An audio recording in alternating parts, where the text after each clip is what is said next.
অনেক তো বাটার মোমো খাওয়া হয়েছে। আজকে রেসিপি ট্রাই করবো আমি butter chicken, and trust me, এটা যে এত পরিমাণে মজা আর রেসিপিও অনেক ইজি।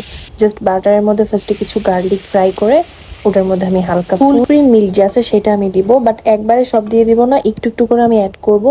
তারপর দিয়ে দেবো হচ্ছে হালকা একটু ময়দা বা আটা যেটাই থাকে।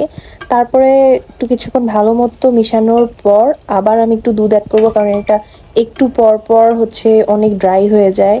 তারপর লবণ, দারচিনি আর হচ্ছে অনেকগুলা গোলমরিচের গুঁড়া দিয়ে ভালো মতো নাড়াচাড়া করে আবার একটু দুধ দিব, কারণ ওই যে বললাম না যে একটু পর পর অনেক ড্রাই হয়ে যায়। আমার কাছে বাটার কম লাগতেছিল দেখে আবার একটু বাটার দিছি। তারপর একটু চিলি ফ্লেক্স দিব ঝালের জন্য, যার যার চয়েস অনুযায়ী দিয়ে আবার ভালো মতো মিশাইতে হবে। অ্যান্ড দেন আমি হচ্ছে এটার মধ্যে আগে থেকে জাস্ট টেম্পুরা পাউডার দিয়ে ফ্রাই করে রাখছিলাম চিকেন, ওইটা মিশিয়ে দিব। এখন ভালো মতো নাড়াচাড়া করার পর আমি কিছুক্ষণ একদম লোতে আমি চাল দিব। আর আমি যেহেতু চিজ লাভার, সেই ক্ষেত্রে আমি এটার মধ্যে চিজ অ্যাড করব। যদি আপনাদের চিজ স্কিপ করতে মন চায় আপনারা স্কিপ করতে পারেন, আমার চিজ অনেক ভালো লাগে, এর জন্য আমি চিজ দিই। 1-2 মিনিটের জন্য আমি জাস্ট ঢেকে রাখবো। আর তারপর হচ্ছে আমি লাস্টে দিয়ে দিব কিছু লাল মরিচের গুঁড়া, যেটা ঝাল অনুযায়ী দিবেন আপনারা। আমার কাছে ঝাল কম মনে হতেছিল দেখে দিছে। অ্যান্ড আমি এটা ট্রাই করি হচ্ছে পরোটা দিয়ে।